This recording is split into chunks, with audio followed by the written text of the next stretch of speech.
That's one small step for man, one giant leap for mankind.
Notre système solaire n'en est qu'un sur les 500 systèmes solaires connus dans toute la galaxie de la Voie lactée.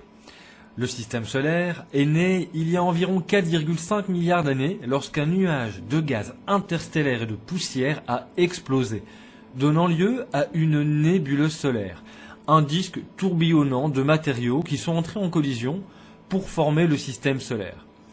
Le système solaire est situé dans la constellation d'Orion. Seulement 15% des étoiles dans notre galaxie accueillent des systèmes planétaires et l'une de ces étoiles est notre Soleil. 8 planètes tournent autour du Soleil. Les planètes sont divisées en 2 catégories en fonction de leur composition, tellurique et jovienne. Les planètes telluriques qui composent Mercure, Vénus, la Terre et Mars sont principalement constituées de matériaux rocheux. Leurs surfaces sont solides, elles ne possèdent pas d'anneaux, elles ont très peu ou pas de lune et elles sont relativement petites.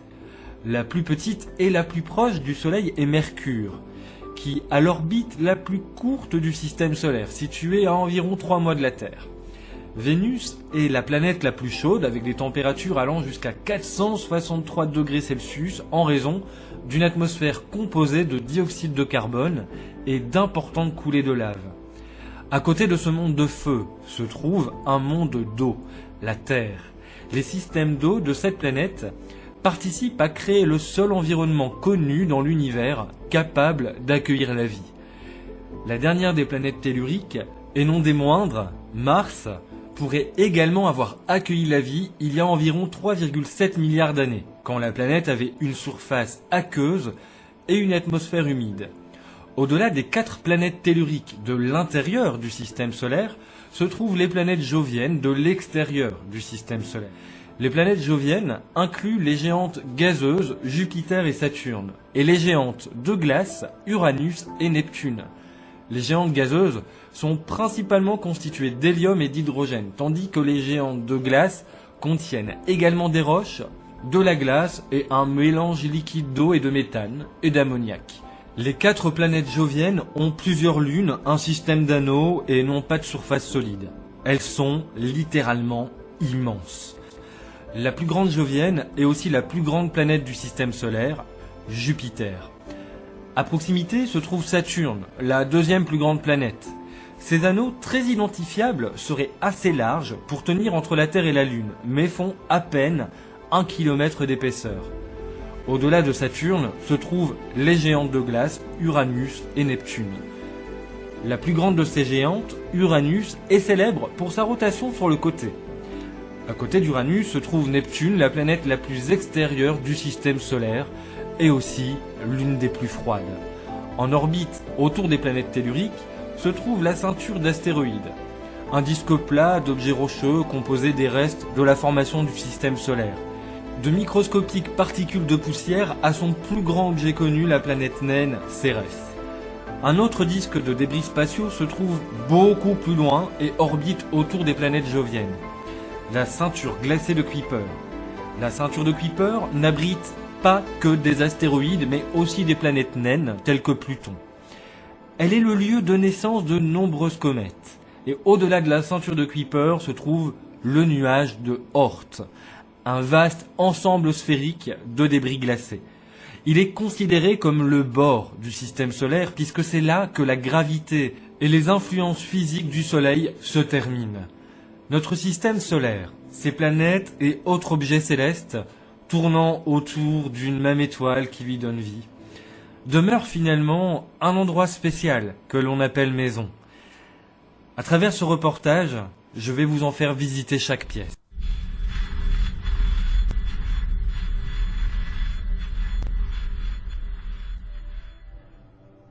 J'ai réécrit 3 fois ce documentaire. Entre mes 38 heures de boulot, oui parce que si tu le sais pas, je suis le mec que t'appelles quand t'as ton wifi qui merde, et puis justement, je me suis dit merde. On est presque 8 milliards d'humains sur Terre, on papote, pullule, pollue et pâlit de ce qu'on voit derrière nos écrans. Et je sais de quoi je parle, vos écrans c'est mon taf. Vous en avez pas marre? Vous en avez oublié le son.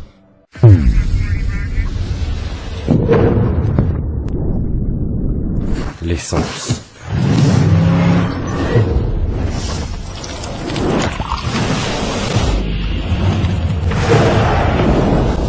La lumière.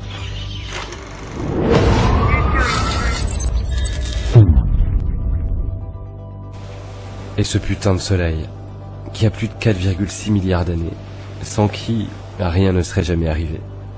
Ni nous, ni nos écrans. Alors c'est vrai, je ne me suis jamais vraiment présenté sur YouTube. J'en ai dit le moins possible, car j'y lis assez de conneries en commentaire entre les plateux et les homophobes. Alors voilà, je suis Nicolas. J'ai pas fait de grandes études, je suis pas scientifique ou astrophysicien. J'ai été serveur pendant 10 ans.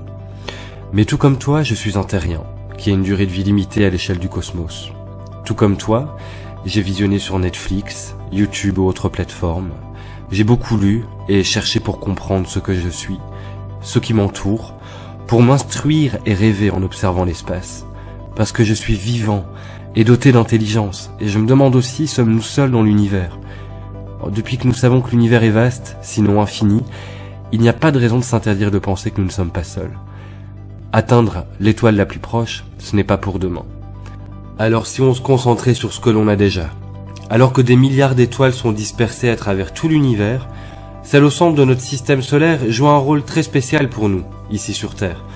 Notre Soleil s'est formé il y a environ 4,5 milliards d'années, dans le bras d'Orion, situé dans la Voie lactée. Il est né quand un nuage de poussière et de gaz connu sous le nom de nébuleuse solaire s'est effondré. Lors de cette formation, la matière qui avait été condensée en une boule de gaz de feu est devenue notre Soleil. La nature ardente du Soleil, ainsi que l'attraction gravitationnelle et un champ magnétique étendu, lui ont permis de devenir le cœur de notre système solaire. Le Soleil peut être divisé en 6 couches ou régions: la couronne, la chromosphère, la photosphère, les zones convectives et radiatives, et le noyau. Pour ce qui est des atomes, le Soleil est composé d'environ 91% d'hydrogène, le carburant du Soleil, 8,9% d'hélium et 0,1% des éléments plus lourds tels que le carbone et l'azote. En raison des températures extrêmes du Soleil, ces éléments restent dans une phase qui s'apparente au gaz, le plasma. Au centre, la température d'au moins 15 millions de degrés Celsius combinée à la puissante gravité du Soleil font fusionner ensemble des molécules d'hydrogène pour créer de l'hélium. Appelé fusion thermonucléaire, ce processus libère une énorme quantité d'énergie sous forme de rayonnement, d'électricité, de vent solaire et, comme nous l'expérimentons sur Terre, de chaleur et de lumière vitale.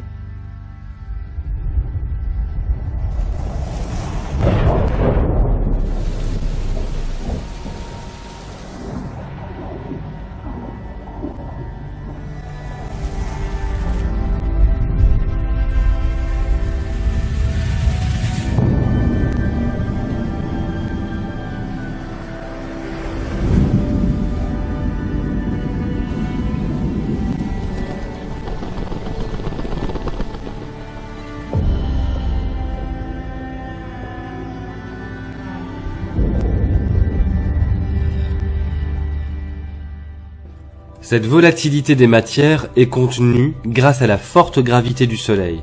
Cette gravité, causée par la taille et la masse du Soleil, est assez forte pour maintenir le système solaire intact.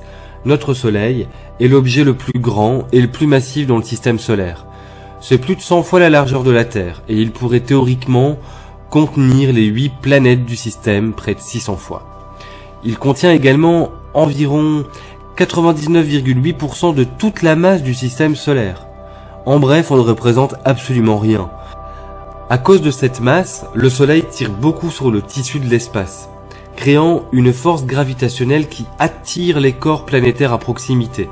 Cette attraction gravitationnelle permet au Soleil de maintenir ensemble un système composé de 8 planètes. Malgré l'émulation suscitée par la chasse d'une 9e planète qui devrait être d'une taille significative, celle-ci n'a toujours pas été découverte. C'est pourquoi deux astronomes émettent l'hypothèse qu'il pourrait s'agir d'un petit trou noir de la taille d'une balle de tennis. Sans la gravité du Soleil, ces corps célestes dériveraient dans l'espace. Sans compter ces potentiellement 2 douzaines de planètes naines, d'au moins 173 lunes et d'innombrables comètes et astéroïdes. Sans la gravité du Soleil, ces corps célestes dériveraient dans l'espace. Une autre propriété déterminante du Soleil est son champ magnétique qui encapsule l'ensemble du système solaire. Appelé héliosphère, ce champ de force protège les planètes des rayonnements cosmiques nocifs. Il tire sa source dans le plasma du Soleil, poussant les particules chargées électriquement vers les pôles de l'étoile. Ce processus transforme le Soleil en un aimant géant. Bien que le champ magnétique du Soleil soit invisible à l'œil nu, ses effets sont perceptibles. À la surface du Soleil se trouvent des zones sombres appelées taches solaires qui marquent de fortes poches de magnétisme. Concernant la Terre et d'autres planètes, le champ magnétique du Soleil interagit avec leur atmosphère, créant ainsi de belles aurores boréales. À ce propos, le Soleil n'est pas jaune, mais blanc dans l'espace. C'est l'atmosphère de la planète depuis laquelle tu l'observes qui résulte de ta perception avec ton œil à toi, humain. Malgré sa taille et sa force, le Soleil ne brillera pas éternellement. Dans environ 6,5 milliards d'années, il manquera d'hydrogène, se développera pour envelopper Mercure, Vénus et même la Terre, puis s'effondrera pour devenir une petite étoile connue sous le nom de naine blanche. En attendant, le Soleil continuera de jouer un rôle déterminant dans le système qui porte son nom. Le champ magnétique protecteur du Soleil, sa forte attraction gravitationnelle et sa capacité à créer de grandes quantités d'énergie continueront de nous protéger, contenir et donner la vie à notre système solaire.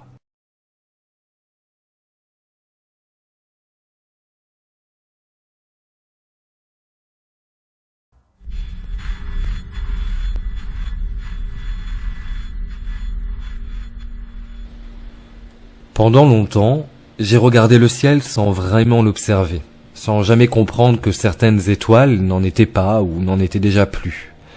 Je reste fasciné par le fait que certaines d'entre elles sont mortes depuis des milliers d'années et que leur brillance nous fasse aujourd'hui encore rêver à d'autres mondes que le nôtre.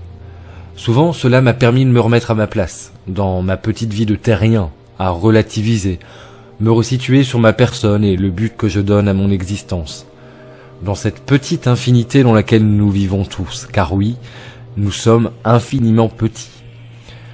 C'est dingue comme finalement les croyances et la science s'expliquent parfois aussi à travers les constats dans notre environnement stellaire et interstellaire, cette dégénérescence, cette redistribution de matière, cette mort, sert toujours à quelque chose et peut rester visible durant des millénaires.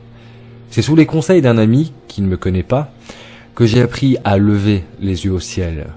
J'ai ainsi appris qu'une étoile, que j'avais décidé de nommer Papa lorsque j'avais 11 ans, était en fait une toute petite planète, d'une taille ridicule, semblant insignifiante, nommée Mercure.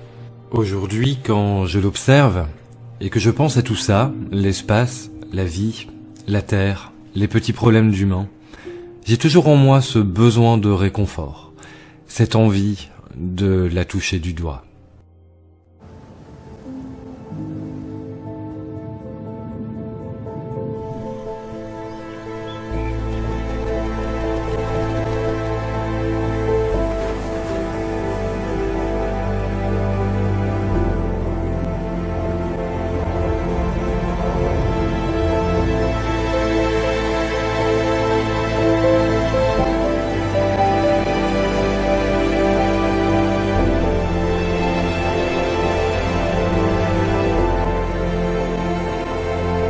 À peine plus grande que la Lune, la planète Mercure est la plus petite du système solaire, 20 fois moins massive que la Terre. On a souvent du mal à se représenter la taille et l'espace séparant les planètes de notre étoile. Voici de quoi se remettre en perspective. Le diamètre du Soleil est de 1 400 000 km, celui de Mercure est de 4 900 km environ, 286 fois moins. C'est aussi la plus proche du Soleil, puisqu'elle gravite seulement à 0,4 unités astronomiques de notre étoile, soit environ un tiers de la distance Terre-Soleil. Bien qu'elle soit très proche du Soleil, avec 180 degrés Celsius en moyenne en surface, Mercure ne détient pas le record des températures les plus élevées des planètes de notre système. À la surface de Mercure, quasiment dépourvue d'atmosphère, la lumière du Soleil est 7 fois plus brillante et intense que sur Terre. Et notre étoile apparaît 3 fois plus grande dans le ciel pour un observateur. Par ailleurs, Mercure est la planète la plus rapide du système solaire, car à 47 km par seconde, seulement 88 jours lui suffisent pour faire le tour du Soleil. Comme Vénus, la Terre et Mars, Mercure est une planète tellurique, composée d'un noyau, d'un manteau et d'une croûte. Après la Terre, elle est la seconde planète la plus dense, de par son imposant noyau métallique de fer et de nickel, partiellement liquide, de plus de 2000 km de rayon. Il représente environ 85% du rayon de la planète et plus de 40% de son volume. Le manteau et la croûte ne représentent donc que 400 km d'épaisseur. En l'absence d'atmosphère, il n'y a rien pour arrêter d'éventuels astéroïdes. La surface de Mercure est donc riche en cratères, globalement similaires à la face cachée de la Lune. Petite originalité, les éléments remarquables à la surface de Mercure portent des noms d'artistes, de musiciens et d'auteurs célèbres. De grands bassins d'impact comme Colaris, d'une taille de 1550 km de diamètre, ou Rachmaninov, d'une taille de 306 km de diamètre, ont été engendrés par des impacts d'astéroïdes peu après la naissance du système solaire. Des falaises de plusieurs centaines de kilomètres de hauteur, formées à la suite du refroidissement et de la contraction de l'intérieur de la planète après sa formation, ponctuaient également le paysage. D'autre part, Mercure possédait de la glace d'eau à ses pôles nord et sud, dans les zones en permanence dans l'ombre. Mercure apparaît brun grisé en couleur naturelle. À de nombreux endroits, on peut distinguer des stries plus claires. Elles ont été formées lors d'impacts d'astéroïdes, par éjection autour des cratères principaux de matériaux plus réfléchissants que la surface. Outre les cratères et les escarpements, la surface de Mercure est ponctuée de grandes étendues lisses. D'une part, ces plaines ont pu se former à partir de retombées de poussière et de fragments du sol, éjectés lors de gros impacts de météorites, mais d'autre part, il est possible qu'elles proviennent de coulées de lave, ce qui serait la preuve d'une activité volcanique sur Mercure. Les étendues régulières se distinguent des plaines non lisses, non seulement par leurs aspects, mais aussi par leur composition, faisant intervenir des matériaux issus de l'intérieur de la planète. Le cratère de Kuiper, en jaune vif en bas à droite de cette image, se compose par exemple de matériaux provenant de l'intérieur de la planète. En orange vif sont représentées les zones constituées de matériaux anciens appartenant à la croûte, tandis qu'une coulée de lave serait identifiable en orange foncé en bas à gauche de cette image. Les éruptions volcaniques qui auraient conduit à la création des plaines lisses ont notamment pu être causées par l'impact d'astéroïdes. La collision avec un corps d'environ 150 km de diamètre qui a donné naissance au bassin Caloris pourrait notamment avoir contribué à ce phénomène. Du fait de sa proximité avec le Soleil et sa vitesse, Mercure ne se laisse pas facilement étudier. Atteindre Mercure est une opération complexe. La masse du Soleil exerce un champ de gravité colossal qui rend très difficile l'insertion d'un véhicule spatial sur une orbite stable autour de la planète. Il faut ainsi plus d'énergie pour une mission vers Mercure que vers Pluton. Messenger, aucun rapport avec l'application sociale, est pour rappel une mission de la NASA lancée en 2004. Arrivée à destination en 2011, elle s'est terminée en 2015 avec l'écrasement au sol volontaire de la sonde à court de carburant. Pour la première fois de l'histoire, nous avons une bonne connaissance de Mercure qui révèle une planète fascinante dans notre système solaire. Mercure n'avait été visité que par la sonde Mariner 10 auparavant dans les années 70. De nombreuses questions restent en suspens, et la révèle est attendue avec impatience. Ce sera le cas avec la mission Bepi-Colombo. Une mission attendue depuis 30 ans par la communauté scientifique française. Pour la petite histoire, elle a survolé la Terre à 12 700 km le 10 avril, en pleine période de confinement. De nombreuses réponses sont espérées. D'où vient Mercure? Comment s'est-elle formée au cours de l'histoire du système solaire? Et surtout, comment elle interagit avec son environnement solaire? On va découvrir des choses sur la physique en général, qui vont nous aider à faire progresser nos connaissances. On sait par exemple que l'on détectera du calcium et du sodium, mais on s'attend aussi à observer du magnésium, du potassium et de l'oxygène, dont la présence n'a pas encore été systématiquement confirmée. Si on veut un jour se poser humainement à la surface de Mercure, il faudra se poser à l'endroit où le Soleil se couche ou où il se lève et que la sonde puisse se déplacer avec le Soleil.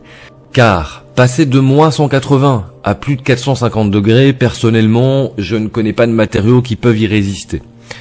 Rester en plein jour pendant 88 jours ou en pleine nuit pendant 88 jours, ça doit aussi être un peu déprimant, ça sera pas facile.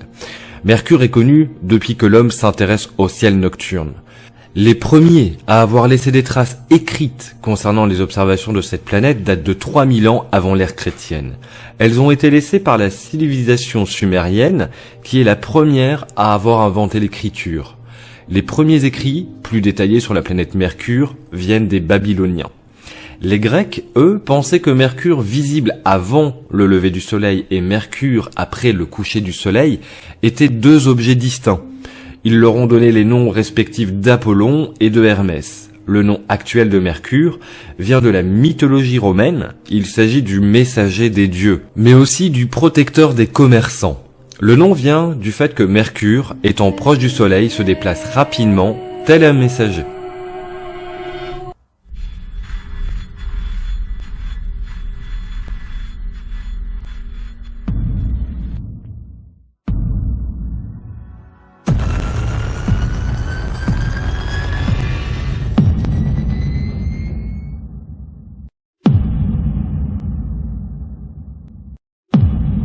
Si les hommes viennent de Mars et sont espoir de la vie, alors les femmes viennent de Vénus et ne peuvent que la porter.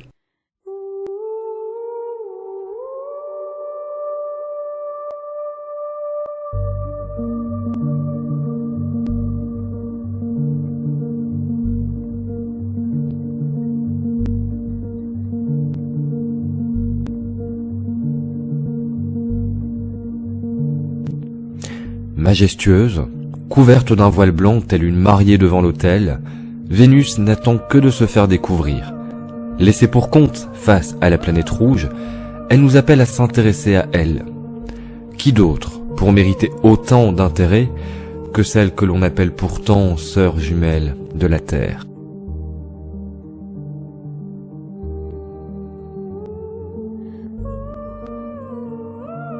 L'éclat de Vénus est somptueux dans le ciel du soir. Vous ne pouvez pas manquer Vénus, à l'ouest après le coucher du soleil. L'étoile du berger arrive avant la fin du crépuscule, avant que la clarté résiduelle du ciel est encore suffisante pour éclairer faiblement le paysage. L'éclat de Vénus est incroyablement plus puissant que celui des étoiles qui s'invitent sur la voûte céleste. Cette planète surplombe l'horizon ouest d'une bonne trentaine de degrés, soit plus que la hauteur couverte sur le ciel par votre main grande ouverte et bras tendus. Vénus est facilement repérable à l'œil nu grâce à cette luminosité exceptionnelle, même en milieu urbain. L'atmosphère épaisse et corrosive de Vénus n'est pas très accueillante. En surface, ce n'est pas mieux. Notre chaleureuse voisine approche les 500 degrés Celsius. Toutefois, de passionnants indices suggèrent que Vénus pourrait être la première planète du système solaire à avoir été habitable. Vénus est l'une des 4 planètes telluriques du système solaire, rocheuse comme la Terre.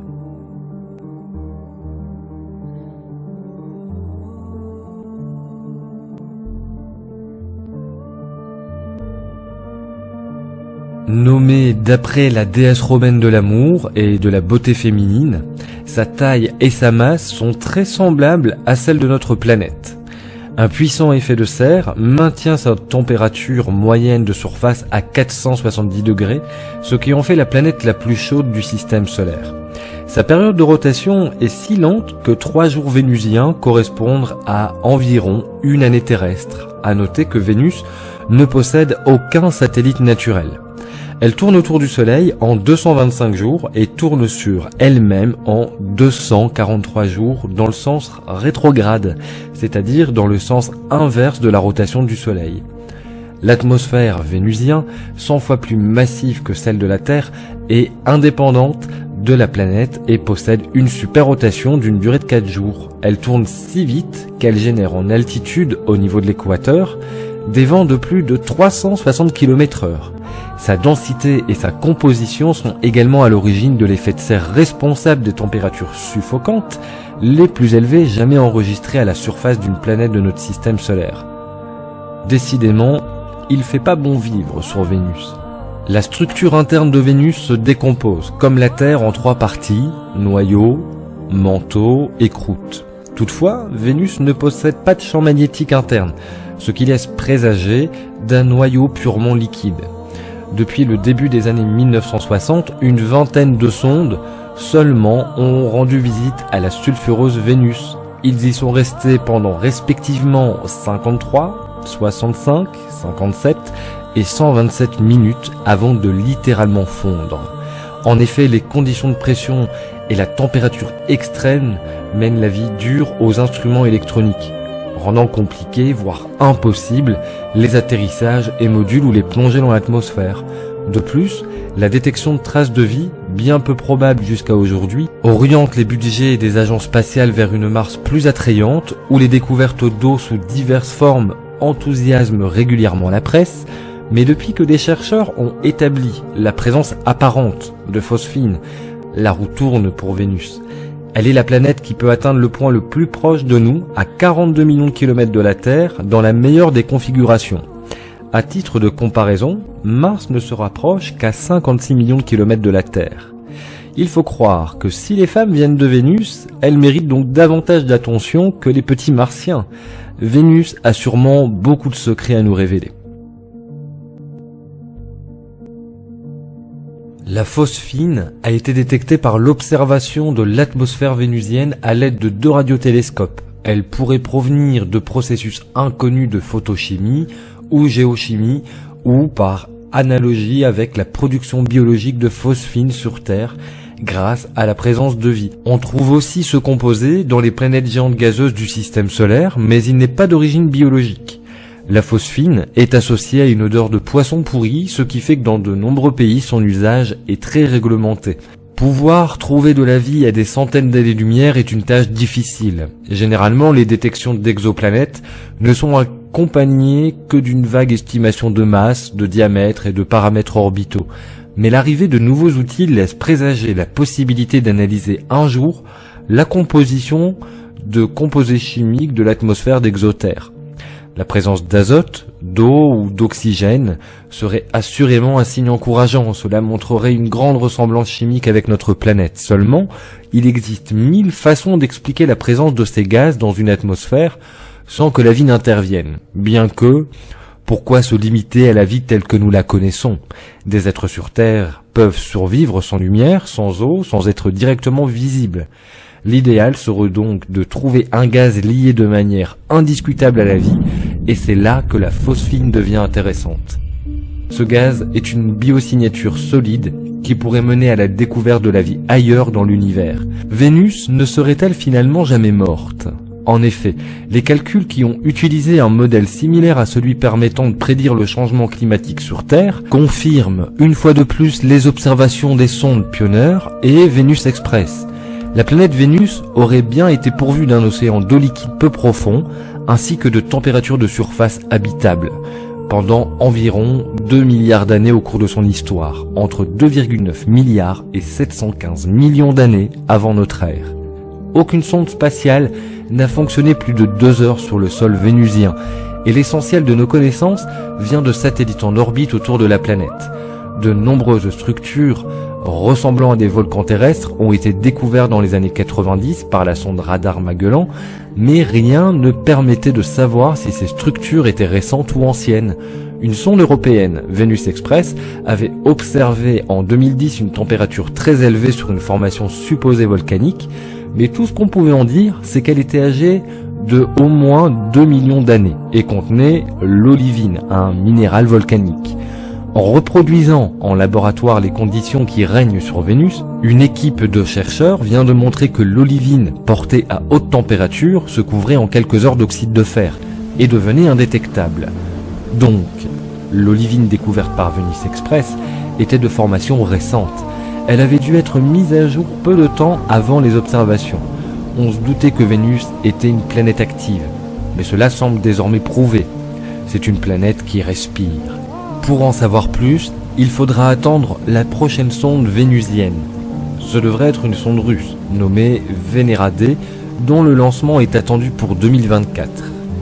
Découvrirons-nous, à cette même occasion, que la déesse de l'amour, notre belle Vénus sous son voile blanc de mariée, serait porteuse de vie?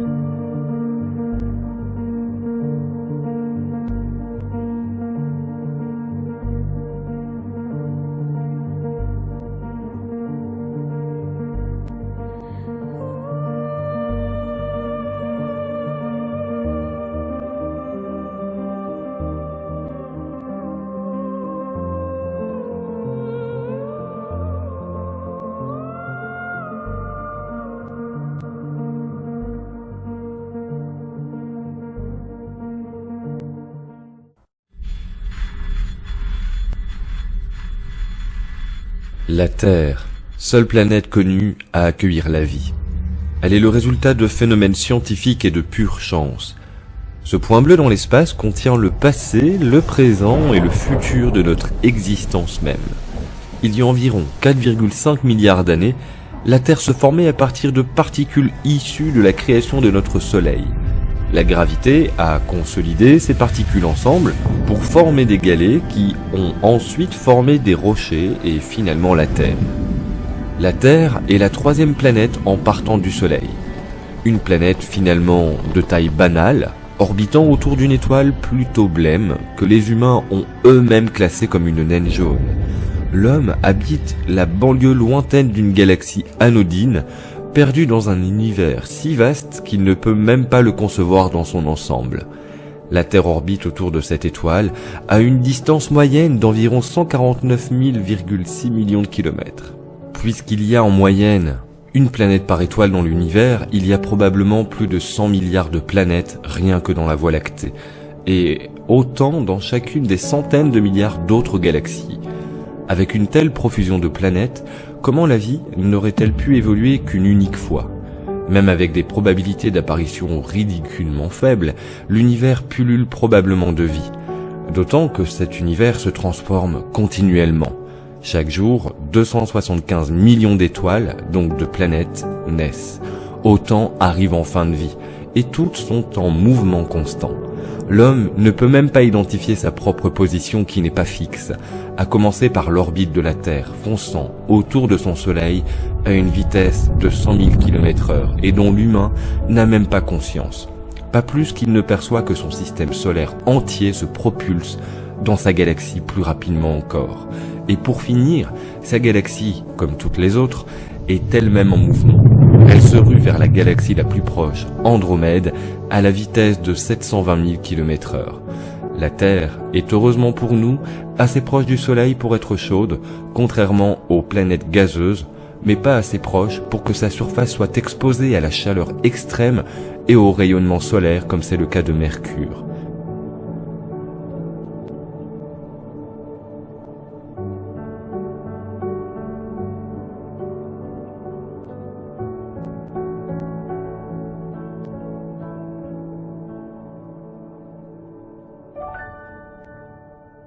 La position unique de la Terre dans le système solaire lui permet d'abriter des phénomènes qui n'ont encore jamais été observés autre part dans l'univers tels que les eaux de surface et la vie.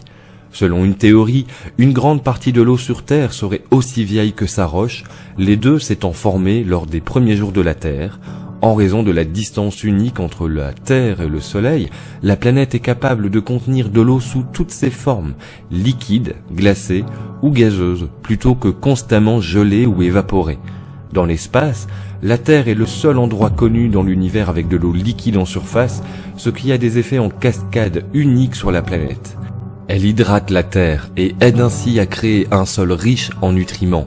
Elle se rassemble et se regroupe pour former des océans et des systèmes d'eau douce, et ce cycle remonte même pour ajouter de l'humidité à l'atmosphère qui protège la Terre. Et là où il y a de l'eau liquide, il y a de la vie. Il y a environ 3,8 milliards d'années, dans les océans de la Terre, la vie primitive existait sous la forme d'organismes microbiens. Ces microbes, et les milliards d'années qui ont suivi, ont donné lieu à des formes de vie plus avancées qui ont survécu dans les mers et les terres, mais aussi les cieux de notre planète. En tant que seul monde connu à abriter la vie, la biodiversité de la Terre est riche. Par son existence même, on estime à 1,5 million le nombre d'espèces et de plantes d'animaux, de bactéries, de champignons et autres à avoir été catalogués, sans compter les millions, sinon les milliards, qu'il reste encore à découvrir. Foyer de la vie, animé par l'eau, la Terre abrite un écosystème unique, aussi grand et fascinant que les événements astronomiques qui l'ont rendu possible. La question qui nous occupe aujourd'hui concerne la place de l'homme dans l'univers.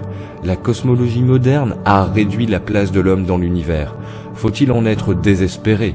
Avons-nous un rôle à jouer dans l'univers? L'homme a toujours voulu expliquer l'univers. Il y a environ 10 000 ans, il a émis l'idée que celui-ci découlait des actes et des vies des dieux. C'est le concept de l'univers mythique. Pour les Égyptiens, le ciel est le corps d'une belle déesse. Les étoiles constituent ses bijoux. Sa vue de face incarne le jour, son dos symbolise la nuit.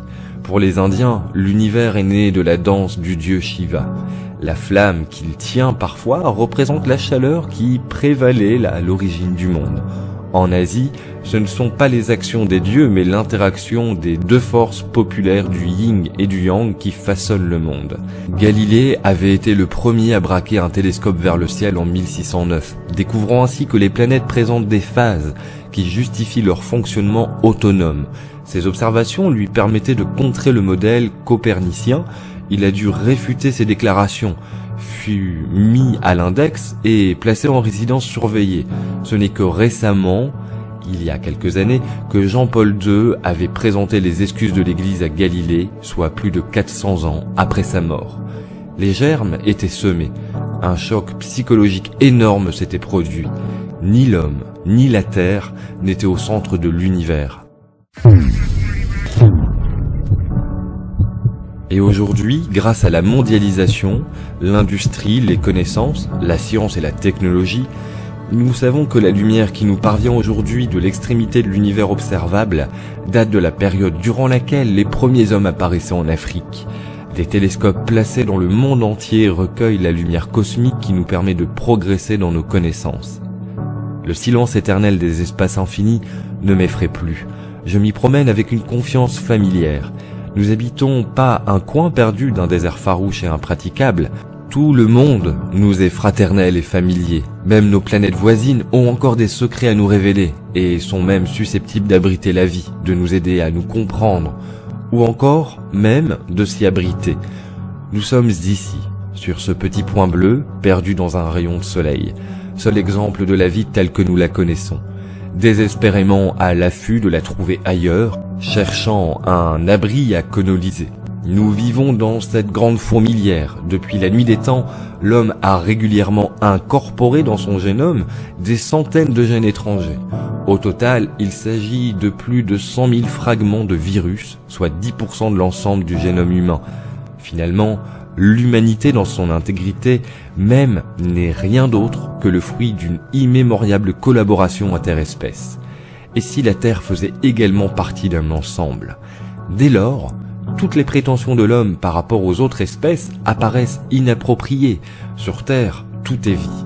Perdu au fin fond du cosmos, l'être humain partage une planète anodine avec des millions d'autres espèces, toutes uniques et fascinantes, dont il dépend entièrement pour son bien-être et pour sa survie. poussière dans cette immensité, l'être humain ne semble pas si exceptionnel. Il n'est pas le seul être intelligent, pas le plus rapide, pas le plus fort et ni le plus grand. Et pourtant, en suivant sa propre voie, l'humain a maîtrisé les éléments, repoussé ses prédateurs, combattu la faim et la maladie, pour survivre, puis s'épanouir, et enfin, conquérir. Il a inventé la philosophie, l'art, la science, il a développé l'altruisme, changé l'échelle de sa portée et le volume de sa communication, de ses échanges et de sa réflexion. Il s'est imposé des valeurs, une morale, une éthique. Progressivement, il a aussi inventé la religion, le commerce, la politique, mais également la discrimination, la haine et la torture. Il est un individu qui envisage tout ce qui l'entoure comme une opportunité de consommer, qu'il s'agisse d'objets, d'activités ou d'autres individus, dans une recherche de plaisir. Il est acteur de la destruction des terres et des mers, l'exploitation des autres espèces en même temps que la sienne. L'homme a réussi la prouesse de souiller les plus hauts sommets du monde et les plus profonds océans, l'intérieur des espèces et l'extérieur de sa planète. Chaque année, il laisse mourir près de 9 millions d'enfants de moins de 5 ans et détruit 13 millions d'hectares de forêt. L'homme semble privilégier la croyance au savoir, l'avoir à l'être et l'image du bonheur au bonheur lui-même. Il se pense maître de tout mais ne se maîtrise pas. Il est la seule espèce à avoir développé la capacité de détruire son propre environnement, sans avoir développé la sagesse de ne pas le faire. L'humain si précoce est encore immature, capable du meilleur comme du pire. Parviendra-t-il à l'âge de raison, avant d'avoir brûlé sa propre maison?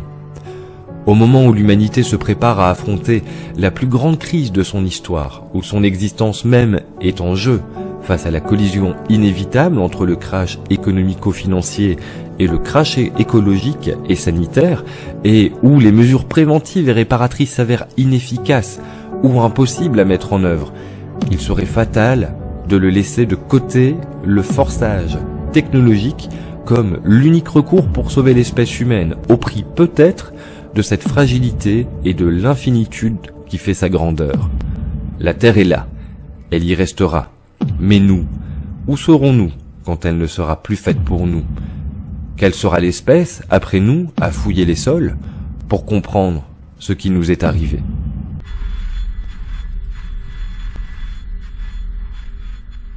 Dans la Rome ancienne, la planète Mars symbolisait le sang et la guerre. Mais pour bien des gens aujourd'hui, la planète rouge serait la clé d'un avenir nouveau et radieux pour l'humanité. L'histoire de Mars commence il y a environ 4,5 milliards d'années, lorsque le gaz et la poussière ont fusionné pour former la 4e planète du système solaire. Mars est la 2e plus petite planète de notre système solaire, avec un diamètre légèrement inférieur à la largeur de l'Afrique. Sa surface totale est en fait similaire à celle de tous les continents de la Terre combinés. Tout comme sa cousine terrestre, Mars est une planète dense à la composition rocheuse. En son centre se trouve un noyau composé de fer, de nickel, de soufre, qui pourrait avoir créé un champ magnétique de protection au cours des premières années de Mars. L'enveloppe du noyau est un manteau rocheux composé de minéraux silicatés et d'une croûte riche en fer. Ces minéraux de fer réagissent aux traces d'oxygène dans l'atmosphère, et les rouilles de Mars donne à la planète sa couleur rouge si reconnaissable. Sa robe sanglante a encouragé les Romains à nommer leur dieu de la guerre Mars. Pour nous, sa couleur rouille symbolise les milliards d'années écoulées depuis sa création. De nos jours, Mars est sèche, désolée et froide, avec des températures tombant jusqu'à moins 142 degrés. Mais il y a des milliards d'années, la planète était bien plus chaude, plus active géologiquement et possédait une surface aqueuse. Des lits de rivières et de lacs se dessinent sur la surface de Mars, indiquant que de l'eau liquide était présente autrefois. Des volcans comme Olympus Mons, le plus grand volcan du système solaire, mesurant 3 fois la taille du mont Everest, a même connu des éruptions de lave. Mais il y a environ 50 millions d'années, peu après la disparition des dinosaures sur Terre, les volcans martiens se sont également éteints. L'eau est aujourd'hui encore présente sur la planète rouge, mais principalement sous forme de calotte glaciaire. En raison de facteurs tels que la présence d'eau, certains scientifiques pensent que la vie a peut-être existé sur Mars et pourrait exister à nouveau. Depuis les années 1960, des programmes spatiaux du monde entier ont été lancés, des missions sur Mars pour tenter de comprendre le passé, le présent de la planète, afin de savoir si elle pourrait encore accueillir la vie. Le célèbre Elon Musk se concentre lui sur son futur, sans se poser cette question, visant une colonisation sans retour. La vie sur une autre planète pourrait bien être à notre portée dans un avenir proche. Mais si une seule planète était porteuse d'espoir pour la survie de l'humanité, ce serait Mars.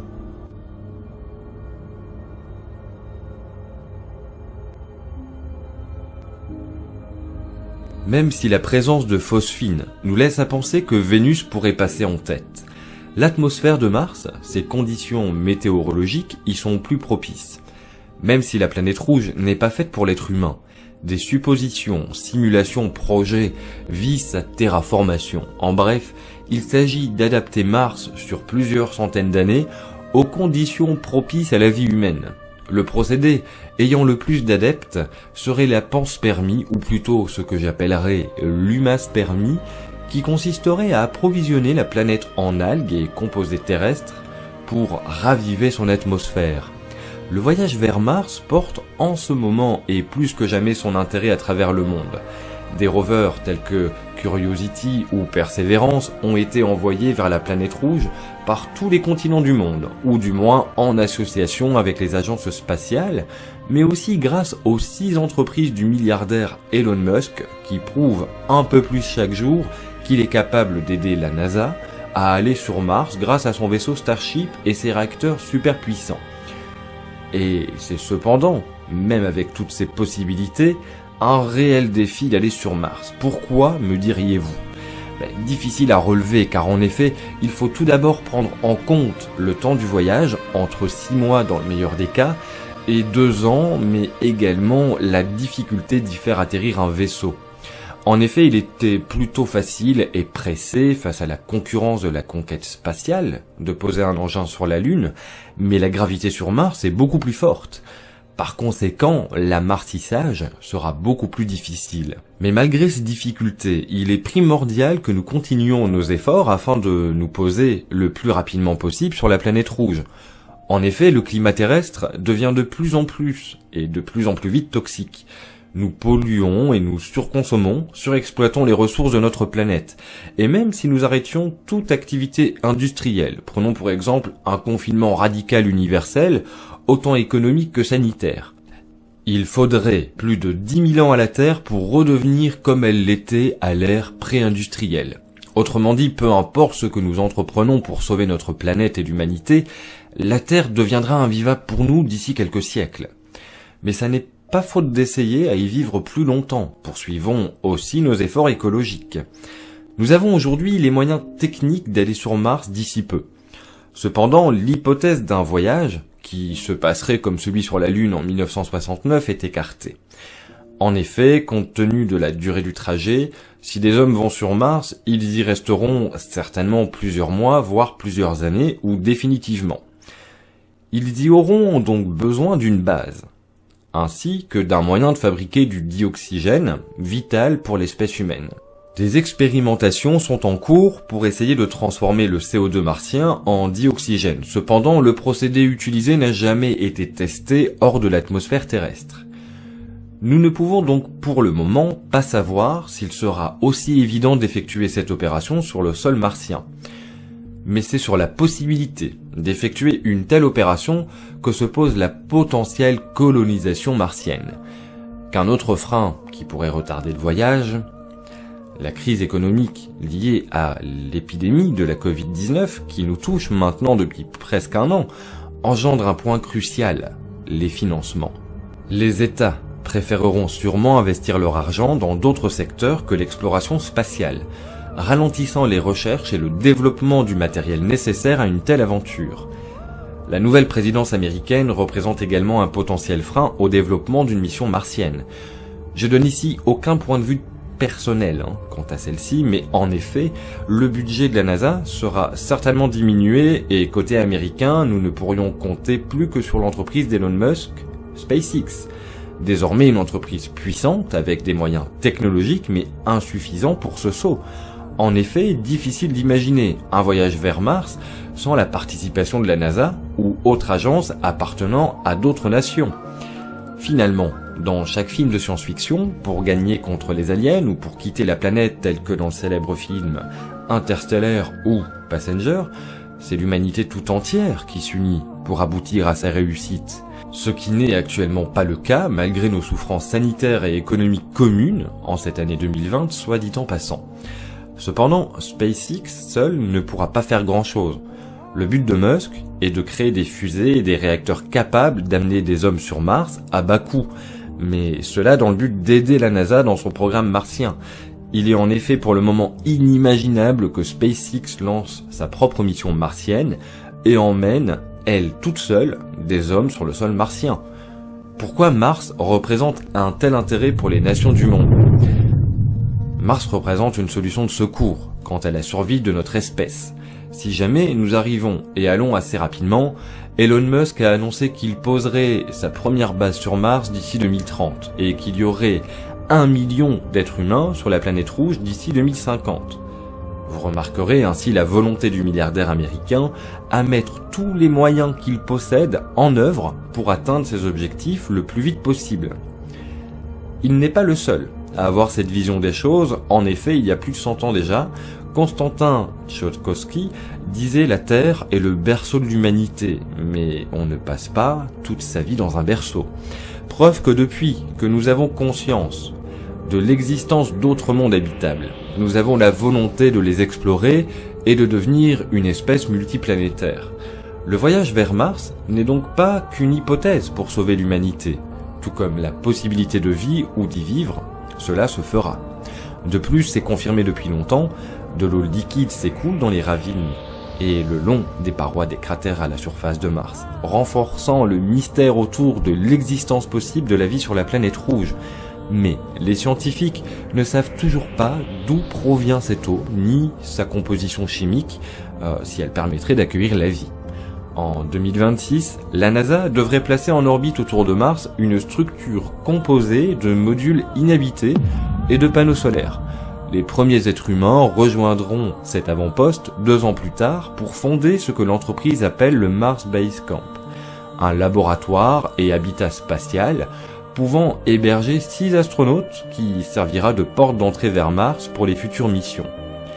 Finalement, malgré des difficultés techniques qu'il représente, ce rêve d'homme martien se rapproche un peu plus chaque jour de son accomplissement. Ce n'est plus simplement un sujet de science-fiction. De plus, il y a un moment où cela deviendra pour nous une question de survie. Étant donné que la Terre devient rapidement invivable pour nous, car nous la détruisons petit à petit, nous devons prendre au sérieux l'hypothèse qu'une colonisation martienne, avec pour but de sauver l'espèce humaine, et je suis honnêtement pas contre l'idée de contempler un coucher de soleil bleu, tout en admirant les 2 satellites de la planète, Phobos et Deimos, passer quand bon leur semble dans le ciel étoilé.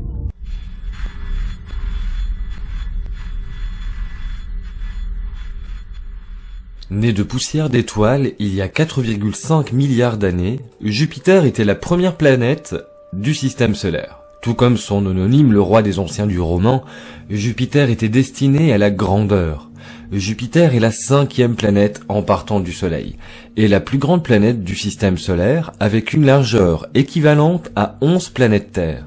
Jupiter fait 2 fois la masse des autres planètes réunies, mais contrairement à la Terre et aux autres planètes telluriques, Jupiter n'a pas de surface solide. Elle n'a peut-être même pas de noyau solide, au contraire, cette planète géante pourrait avoir un centre dense, liquide, entouré par un océan d'hydrogène et d'hélium. La composition gazeuse de Jupiter peut être observée dans son atmosphère avec une épaisseur d'environ 70 km. Son atmosphère est un voile rayé, avec de nombreuses tempêtes se déplaçant à travers la planète géante. Leur couleur varie entre les tons de blanc, jaune, de brun et de rouge. toutes issues de la composition chimique différente de chaque zone caractéristique. Emblématique de Jupiter, la planète abrite une tempête brune cramoisie qui fait rage depuis plus de 300 ans. La Grande Tache Rouge, c'est un ensemble géant et tourbillonnant de nuages avec des vitesses de vent allant jusqu'à 640 km/h, c'est-à-dire au moins 2,5 fois plus rapide que les ouragans de catégorie 5. Flottant à des centaines de kilomètres au-dessus des tempêtes de Jupiter se trouvent environ 79 lunes, le plus grand nombre lunaire pour une planète du système solaire, du moins, jusqu'à ce que Saturne la détrône du podium suite à des découvertes récentes. Les 4 plus grandes lunes ont été découvertes par Galilée en 1610, appelées les satellites galiléens. Ils comprennent Io, le corps céleste le plus volcaniquement actif du système solaire, Ganymède, la plus grande lune du système solaire, encore plus grande que la planète Mercure, puis Callisto, Europa, qui avec Ganymède pourrait contenir des océans d'eau liquide sous leur croûte. Concernant cette dernière, très récemment, on a eu des preuves directes de la présence d'eau liquide sous la forme d'un geyser, un panache d'eau éjecté depuis le pôle sud de ce satellite, Europe. Pour que la vie puisse apparaître, il faut de l'eau et d'autres éléments chimiques, et c'est là que la magnétosphère de Jupiter joue un rôle crucial. Elle achemine en effet des éléments chimiques de Io jusqu'à Europe. On pense que du soufre, du carbone et d'autres minéraux sont ainsi apportés et que le rayonnement émis par Jupiter décompose les molécules d'eau gelée à la surface d'Europe en hydrogène et en oxygène. Du coup, d'un point de vue biologique, l'important c'est qu'il y ait des éléments intéressants fabriqués à la surface. Si ces éléments parviennent dans l'océan, des organismes pourraient les apprécier. La grande collection de lunes de Jupiter n'est rendue possible que par la taille massive et l'attraction gravitationnelle de la planète la plus forte de toutes les planètes du système solaire. Cette gravité incroyable influence également les tailles des 7 autres planètes au cours des premiers jours du système solaire. Jupiter, ayant été la première planète à se former, a attiré et détruit les débris spatiaux qui auraient permis aux autres planètes de grossir. Aujourd'hui, cette force peut servir de bouclier en attirant les comètes et les astéroïdes sur la surface même de Jupiter, les empêchant de s'écraser sur les planètes intérieures telles que la Terre. Le Soleil mis à part, Jupiter est devenu la figure principale du système solaire, gagnant ainsi sa place à la tête de cet ensemble planétaire tel un roi. Sans Jupiter, il pourrait avoir là où vous vous trouvez un gigantesque cratère de météorites. Le sort de Jupiter pourrait dépendre de celui du Soleil.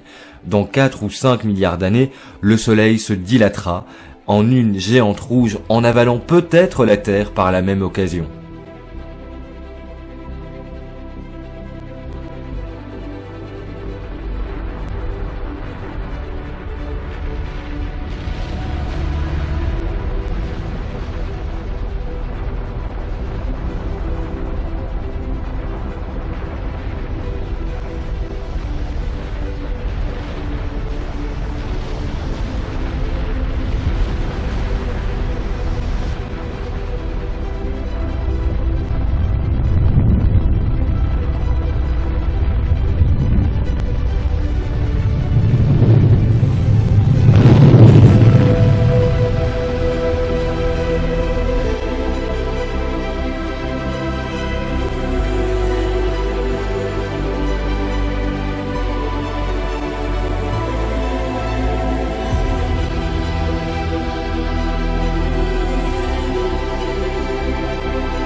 Mais la bonne nouvelle pour Jupiter, les couches externes du Soleil pourraient s'étendre jusqu'à la planète Mars. La Terre pourrait être engloutie et dévorée par l'expansion du Soleil. Et à ce moment-là, bien sûr, il en sera fini d'elle. Dans 5 milliards d'années, les planètes rocheuses internes se consumeront, mais que deviendra Jupiter ? Vu de Jupiter, le Soleil se transformera en une boule incandescente, mais Jupiter elle-même sera sans doute relativement épargnée. Elle pourrait perdre une partie de son atmosphère, mais elle peut se le permettre. À l'évidence, la Terre deviendra inhabitable, mais il est tout aussi évident que les régions considérées aujourd'hui comme lointaines et glacées deviendront bien plus attirantes. Il fera plus chaud et les lunes joviennes pourraient se réchauffer. Les lunes glacées contiennent pour l'instant de l'eau gelée, mais avec un soleil plus chaud pendant des dizaines de millions d'années, ces lunes pourraient se liquéfier et Europe pourrait devenir une gigantesque goutte d'eau, un véritable océan tournant autour de Jupiter. C'est une idée stupéfiante. À ce moment-là, Europe deviendra peut-être le dernier et le meilleur refuge de la vie. Dans notre système solaire mourant, les lunes de Jupiter pourraient offrir à la vie un abri sûr. Mais même la lumière du soleil finira par s'éteindre. Le soleil s'effondrera sur lui-même et finira sa vie en naine blanche. On ne pourra même plus voir le soleil depuis Jupiter, quand il entrera dans sa phase finale pour n'être plus qu'un déchet nucléaire dérivant dans l'espace. L'obscurité se refermera sur Jupiter et ses lunes. L'évolution du système solaire ne changera pas tellement son orbite. La géante gazeuse continuera à tourner autour de cette vieille naine blanche pendant des milliards d'années. Jupiter survivra, et avec elle l'espoir de la vie. S'il y a la vie sous la glace d'Europe, quelque part dans l'océan sous-glaciaire, il est possible que cette vie puisse persister, chauffée par les forces de marée de Jupiter, même quand le Soleil ne sera plus qu'une naine blanche.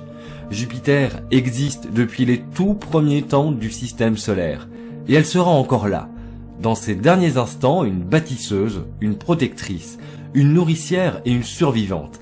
Elle a façonné le système solaire tel que nous le connaissons aujourd'hui, et rend la vie possible sur Terre, et peut-être même ailleurs.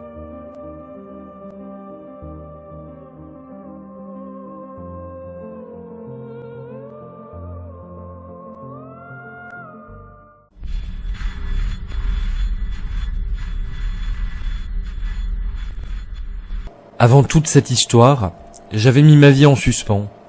Puis la vie tout autour de nous a changé, brutalement. Nous nous sommes confinés et pour ma part, je me suis enfermé dans un boulot qui ne me plaisait plus. Je ne voyais plus personne, j'ai même arrêté mes hobbies, comme réaliser des vidéos. Et puis j'ai observé Saturne, pour la première fois. Et j'ai réalisé qu'un peu comme nous, Saturne est prisonnière de ses anneaux. Pour autant, faut-il oublier ces nombreux satellites qui gravitent autour d'elle et qui, sans eux, feraient d'elle une planète pas si exceptionnelle, sans compagnie et seule dans sa prison. Pour moi, Saturne est l'espoir, et je vais vous expliquer pourquoi. Mais avant tout, il nous faut remonter le temps. T-10, 9, 8, 7, 6, 5, 4, 3, 2, 1, 0.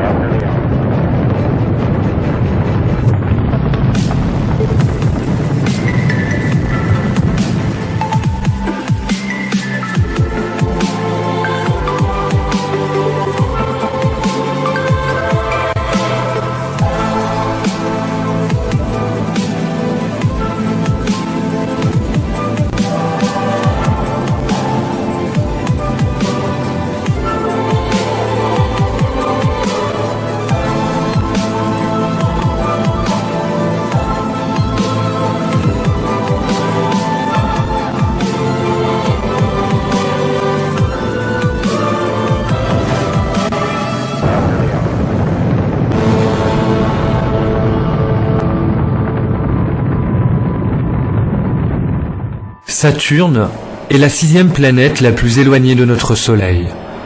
Elle apparaît sous la forme d'un gigantesque ballon d'hélium et d'hydrogène. Non seulement elle est belle et mystérieuse, mais elle a l'air presque surnaturelle.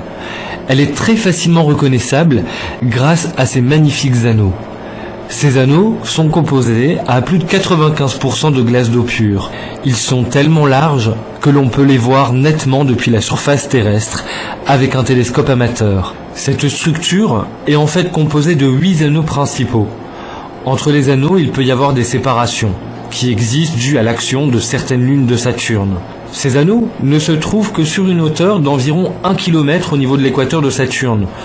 On estime que leur formation est très récente, il y a quelques centaines de millions d'années seulement. C'est très jeune quand on considère que Saturne en a plus de 4,5 milliards. Pourquoi ces anneaux sont-ils donc là ? Eh bien en fait, pour chaque planète ou chaque astre dans l'univers, il y a une limite qu'on appelle la limite de Roche, nom de l'astronome français Édouard Roche, 1820, qui est la distance à laquelle les satellites naturels commencent à se disloquer à cause des forces de marée. C'est-à-dire que l'attraction de la planète est plus forte d'un côté du satellite que de l'autre. Il va donc finir par se diviser en des millions, voire des milliards de corps plus petits qui vont donc former les anneaux. En parlant des lunes, on en connaît actuellement 82 qui orbitent autour de Saturne. Pour un scientifique avide de connaître les différents processus qui ont sculpté notre système solaire et lui ont donné l'apparence qu'il a aujourd'hui, Saturne est la planète à étudier, d'où la mission Cassini. Cette géante gazeuse mesure 120 000 km de diamètre, soit 10 fois plus que celui de la Terre. Elle n'a pas de surface à proprement parler. Des vents balayent son atmosphère à la vitesse de 1600 km à l'heure et on sait que Saturne est sujette à l'éruption de gigantesques tempêtes. Dans une atmosphère telle que la sienne, il n'y a pas de frottement. Donc, quand quelque chose démarre, ça dure très longtemps. Au milieu du chaos de ces tempêtes, bizarrement, un motif ne change que très peu, c'est l'hexagone avec ses 6 côtés presque parfaitement rectilignes.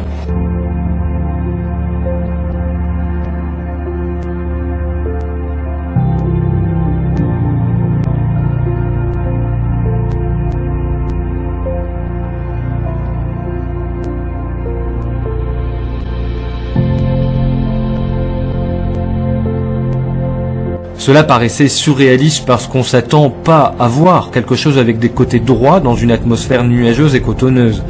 Les scientifiques pensent aujourd'hui que l'hexagone est un ouragan d'environ 32 000 km de large, avec en son centre un œil calme, entouré de vents pouvant atteindre les 540 km/h.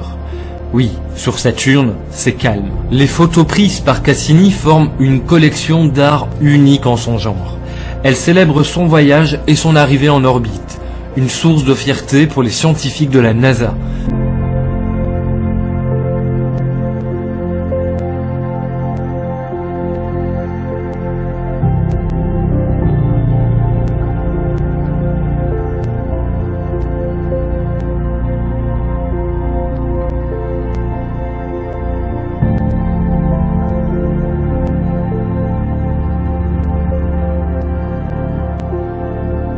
Saturne a beau être massive, elle est néanmoins très peu dense. Sa densité est si faible que si on plongeait la planète dans un océan géant, Saturne flotterait à la surface de celui-ci. En tant que 6e planète la plus proche du Soleil, Saturne orbite à une distance de 9,5 unités astronomiques. Il faut 80 minutes pour que la lumière parcourt cette distance depuis le Soleil jusqu'à Saturne. Et la planète effectue un tour complet autour de notre étoile en 29 ans. Une journée sur Saturne dure 10h42 seulement. Une des caractéristiques de Saturne sont ces grandes taches blanches, qui sont des tempêtes apparaissant périodiquement, environ chaque année saturnienne, soit tous les 29 ans. Ces grandes taches blanches se forment dans l'hémisphère nord de la planète et peuvent mesurer plusieurs milliers de kilomètres. Elles s'étendent avec le temps et peuvent s'étaler sur toute la planète avant de commencer à s'estomper. Un peu comme la grande tache rouge de Jupiter. Au pôle Nord, une structure hexagonale permanente plutôt étrange a été observée. Les origines de sa formation sont aujourd'hui encore incertaines, mais certaines expériences montrent qu'il est possible d'obtenir une telle structure quand un liquide a des vitesses de rotation différentes entre son centre et sa périphérie. La magnétosphère de Saturne est la 2e plus vaste du système solaire, après celle de Jupiter. Mais les émissions radio de celle-ci ne sont pas détectables depuis la Terre. Je vous propose donc de les écouter.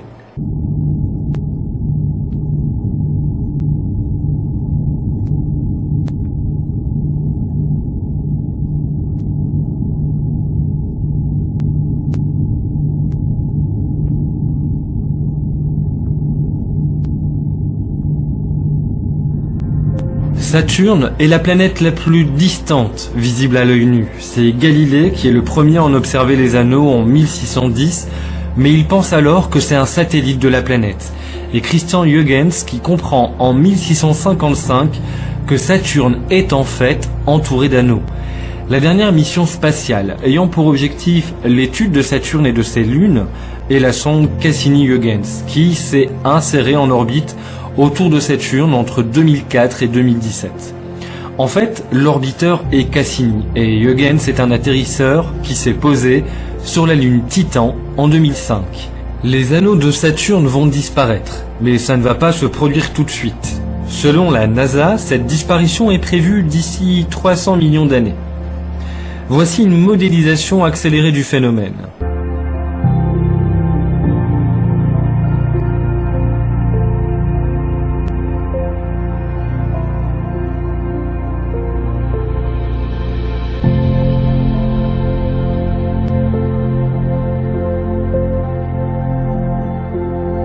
Ces anneaux sont emblématiques du système solaire, mais ils ne sont pas uniques en leur genre. On en retrouve autour d'autres planètes, par exemple Uranus, et autour d'exoplanètes. Les anneaux ne sont pas les seuls corps célestes évoluant autour de cette planète. On voit partout autour de Saturne des lunes. Cela va de roches de 500 mètres de diamètre à une lune de presque la taille de Mars. Saturne recèle un mini-système planétaire, un nombre impressionnant de mystères. En une centaine de survols, le radar de la sonde Cassini perce les nuages de Titan. Découvert sur la zone polaire de Titan, l'existence de lacs et de mers, et le plus grand d'entre eux, similaire en taille et en forme aux grands lacs sur Terre. Mais ces lacs ne peuvent pas être remplis d'eau, car l'eau gèlerait sur Titan. Cassini a détecté que c'est du méthane liquide. Sur Titan, le méthane se comporte comme l'eau sur Terre. Mais les découvertes faites sur une autre lune vont ébranler le monde de la science. Février 2005. La mission Cassini dure depuis 7 ans et 4 mois.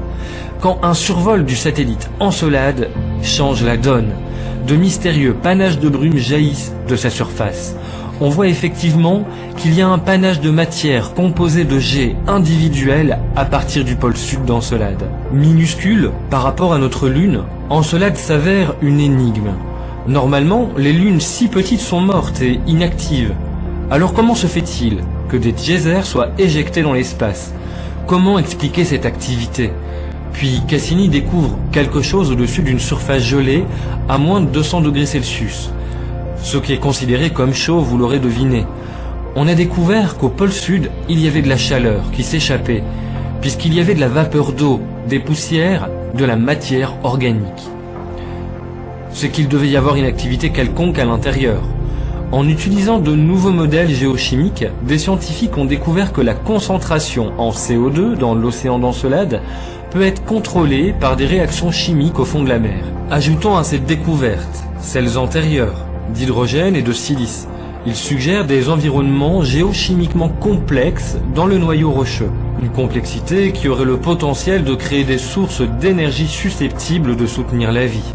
Saturne finalement nous prouve ainsi que l'espoir peut se trouver en dehors de sa prison d'anneaux.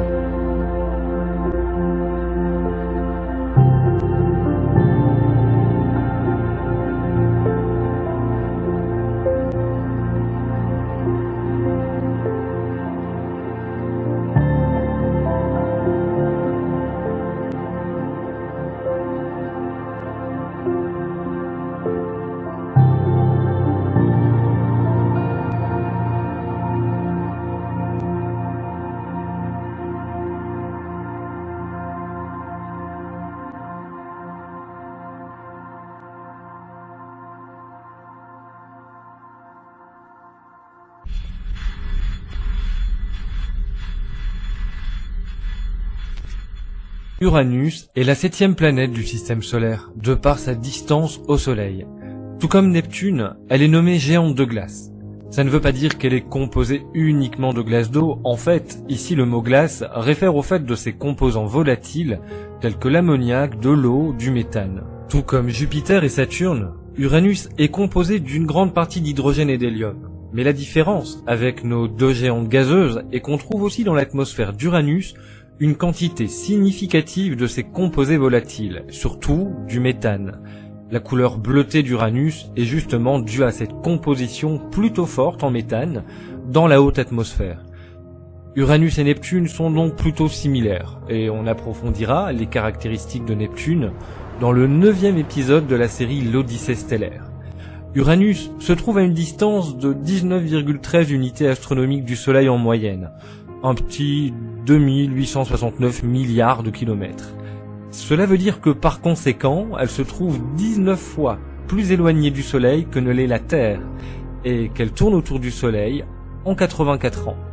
Son orbite est légèrement excentrique, ce qui fait qu'elle possède un point plus proche de 18 unités astronomiques et un point plus éloigné du Soleil, soit 20 unités astronomiques. Elle est de plus en résonance 1/7 avec Jupiter. Cela veut dire qu'à chaque fois qu'Uranus effectue un tour autour du Soleil, Jupiter en fait 7.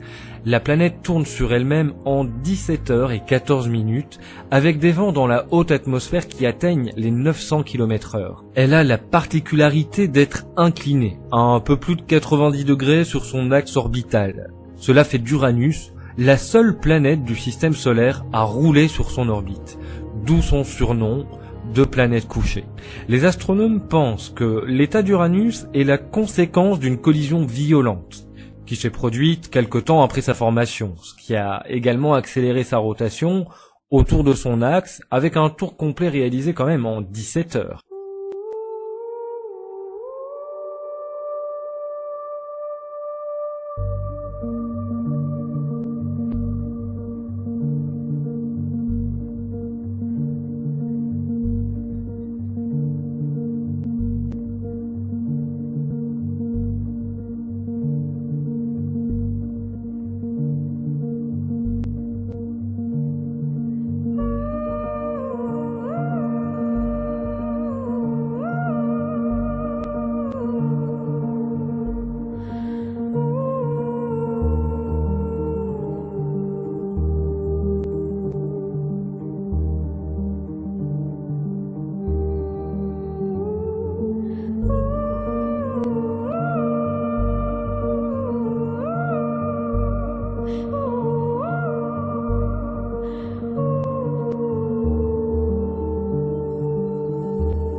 Uranus, la planète penchée, doit son inclinaison de 98 degrés à un terrible choc subi il y a 4 milliards d'années. Percutant son pôle nord à 20 km/s, une protoplanète de glace d'une masse 2 fois supérieure à celle de la Terre n'aurait mis qu'une trentaine d'heures à coucher littéralement la géante sur son orbite. Puis, elle aurait été totalement déchiquetée et assimilée par Uranus, formant une couche de glace entre son manteau et sa profonde atmosphère. Une couche isolante qui, depuis lors, empêche la matière chaude du cœur de remonter à la surface. Ce qui résout du même coup un autre de ses mystères. Pourquoi alors que traînent encore derrière elle Neptune et Pluton, elle a l'atmosphère le plus froid du système solaire, soit moins 216 degrés Celsius. Le fer, initialement contenu dans le cœur de l'impacteur, pourrait aussi contribuer à expliquer la forme bizarroïde du champ magnétique de cette planète. Mais, pour le confirmer, il faudra encore améliorer la résolution des simulations. C'est ce à quoi vont se consacrer les chercheurs, qui souhaitent encore vérifier si la matière restée en orbite après le choc pourrait s'être condensée pour donner naissance aux 27 satellites d'Uranus, comme on pense que cela s'est produit pour la Terre et la Lune. Cette inclinaison fait que ses pôles nord et sud font face au Soleil à tour de rôle pendant chacun 42 ans. Et en ce qui concerne ses dimensions, Uranus a un diamètre 4 fois supérieur à celui de la Terre et une masse 14,5 fois supérieure. Sa densité est faible, à l'instar de toutes les planètes extérieures du système solaire. Une autre similitude avec les autres planètes géantes est qu'Uranus possède un système d'anneaux. Ces anneaux seraient notamment des restes de la collision dont je viens de vous parler. Bien que les anneaux de Saturne soient les plus visibles et les plus complexes, les anneaux d'Uranus sont principalement composés de corps assez larges, entre 20 cm et 20 mètres de diamètre, et ne réfléchissent que peu de la lumière. En raison de l'inclinaison de la planète, les anneaux font donc face au Soleil. À ce jour, on a découvert 27 satellites naturels autour d'Uranus, dont 5 sont larges et sphériques. Les noms de toutes ces lunes sont tirés des œuvres de Shakespeare. Uranus a été découverte en 1781 par William Herschel. En effet, Uranus est trop éloigné de la Terre pour pouvoir être observé à l'œil nu. Il a donc fallu attendre le développement de télescopes assez performants pour pouvoir l'observer, et non une lunette comme avec Galilée. En fait, Uranus avait déjà été observé avant la découverte de Herschel, mais la planète avait été confondue avec une étoile. C'est donc Herschel qui a remarqué en augmentant l'amplification de son télescope qu'Uranus doublait de taille à chaque fois que le zoom était 2 fois plus important. Alors que les étoiles, elles, ne changent pas de taille due à leur distance bien plus importante. En tout premier lieu, il pensait alors en 1781 avoir découvert une comète et il reconnaîtra qu'Uranus est bel et bien une planète 2 ans plus tard, en 1782. Suite à cette découverte, on n'a pas appris grand-chose sur la planète pendant près de 2 siècles à cause de la distance et donc de la difficulté à observer sa surface. C'est pour les mêmes raisons qu'il a été compliqué de définir ce qu'elle était vraiment. C'est en 1977 seulement que les anneaux sont découverts. Nous n'avons que très peu exploré cette planète lointaine. La seule sonde l'ayant observée de près est la sonde Voyager 2, qui survola la planète le 24 janvier 1986. C'est cet unique passage à proximité de la planète qui nous a fourni les relevés de la composition d'Uranus. Elle examina de plus près les anneaux et nous fournit des images de ses satellites les plus larges. Nous ne connaissions à l'époque l'existence que de 5 satellites, et Voyager 2 nous a permis d'en découvrir plus. Elle possède donc 27 satellites connus. La NASA et l'Agence spatiale européenne étudient quelques concepts pour de futures missions vers Uranus et Neptune, mais on ne peut pas s'attendre à avoir une sonde en orbite avant les années 2040. Contrairement aux idées reçues, la trajectoire de la sonde New Horizon, dont la destination était la planète naine Pluton, située à 35 unités astronomiques de la Terre, n'est pas passée par Uranus et Neptune. C'est donc à défaut de connaissances et de recherches établies que je peux vous proposer pour le moment de laisser place à votre imagination quant au mystère que nous réserve cette somptueuse planète.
Camouflée le long des sombres frontières de notre système solaire, elle flotte. Ancrée par une étoile, mais à peine touchée par sa chaleur, elle voyage seule, et son calme apparent rappelle celui d'une autre masse bleue, l'océan. Neptune est la 8e planète depuis le Soleil. Elle a été découverte grâce à l'orbite perturbée d'Uranus. On a commencé à déduire qu'il y aurait une hypothétique 8e planète qui pouvait, avec son attraction, modifier la trajectoire d'Uranus. Après quelques calculs, la planète est identifiée en août 1846 par le français Urbain Le Verrier. Aujourd'hui, selon toute probabilité, Galilée est le véritable découvreur de la planète. Mais comme le physicien et astronome italien a répertorié Neptune comme une étoile, et non comme une planète, la découverte ne lui est pas attribuée. Effectivement, Neptune fait presque 4 fois la taille de la Terre, et pourtant c'est la plus petite planète gazeuse de notre système solaire. Pour autant, elle n'est visible, et par conséquent identifiable, que depuis un télescope. La plus grande planète gazeuse de notre système est Jupiter. Uranus, la voisine directe de Neptune, est encore un peu plus grande avec 50 724 km. Mais Neptune est en revanche la planète gazeuse avec la plus grande densité. Par conséquent, elle a une masse énorme. Elle dépasse Uranus d'environ 3 masses terrestres, ce qui en résulte de son attraction sur l'orbite de sa voisine. À environ 30 fois la distance qui sépare la Terre de notre étoile, ou 30 unités astronomiques, Neptune est la plus éloignée des planètes de notre système solaire. Il lui faut 4 heures pour recevoir les rayonnements solaires. Cette distance crée le plus grand des orbites des 8 planètes de notre système, longue d'environ 165 ans, avec chaque saison dépassant légèrement les 40 années terrestres. Alors que les journées les plus courtes sur notre planète sont de 24 heures, elles sont de seulement 16 heures et 11 minutes sur Neptune. À une telle distance de la chaleur et des rayons du Soleil, Neptune est froide, sombre et glacée. Son cœur renferme un noyau solide, 1,5 fois plus grand que la Terre. Ce noyau, composé de glace et de silice, constitue 45% de la masse de la planète. Le reste de la planète serait un océan d'eau, de méthane et de glace, d'ammoniac chaud et sous pression, entouré d'une couche de nuages.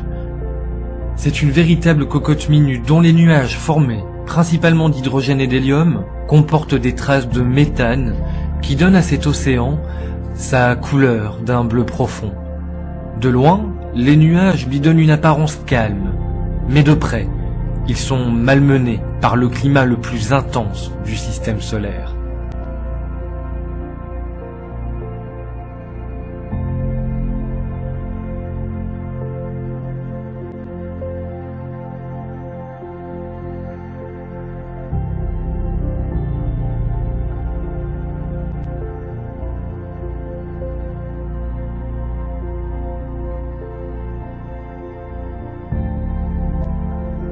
Sur cette planète, les vents dépassent les 1900 km/h, près de 5 fois plus rapides que les vents les plus violents enregistrés sur Terre. Ces vents sont si puissants qu'ils transpercent le mur du son. Ce géant de glace, balayé par les vents, est entouré d'un écosystème paisible d'anneaux et de satellites. 6 anneaux encerclent la planète. Certains contiennent des arcs, où la matière est plus dense. Officiellement, depuis 2006, Pluton n'est plus une planète, mais seulement une planète naine, et c'est précisément pour cette raison que Neptune est aussi désormais la planète la plus éloignée du Soleil.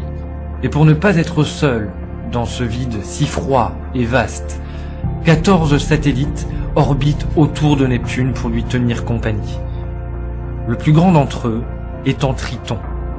Baptisé d'après le dieu des mers de la Grèce antique, Triton présente des volcans de glace et pourrait même renfermer un océan sous sa surface. Triton a un diamètre d'environ 2700 km.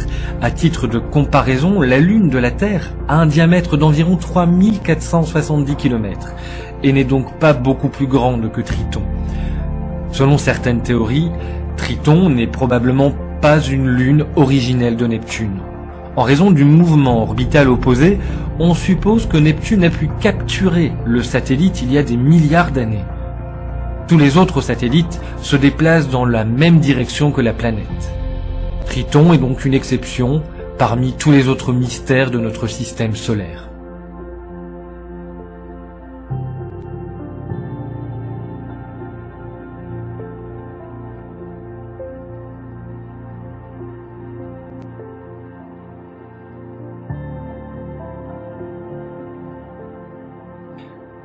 Il y a encore beaucoup à apprendre de Neptune, de ses anneaux et de ses lunes.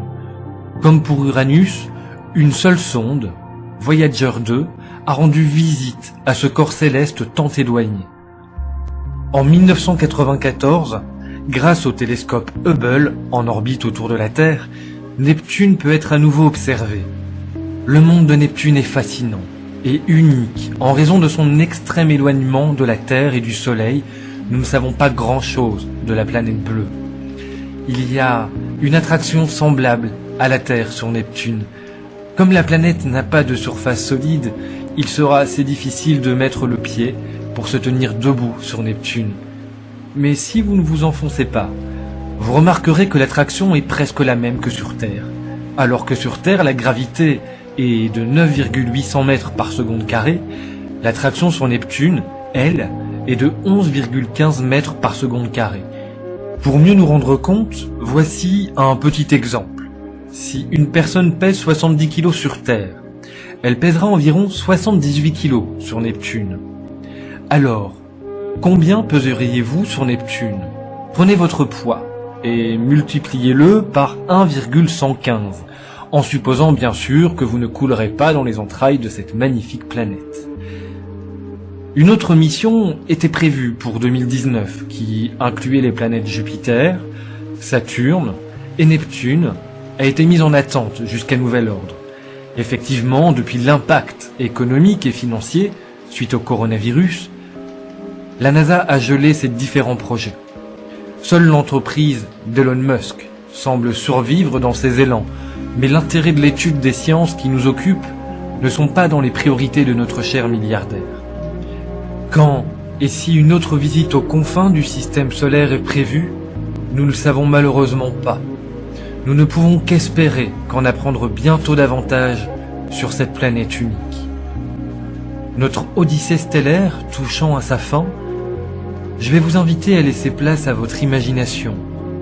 Rêvez à ce que pourraient nous réserver de nouvelles technologies pour visiter encore plus loin. Là où l'œil humain n'a pas pu voir, là où se sont perdus les sondes Voyager 1 et 2, là où aucune divinité n'a laissé de nom, le vaste univers.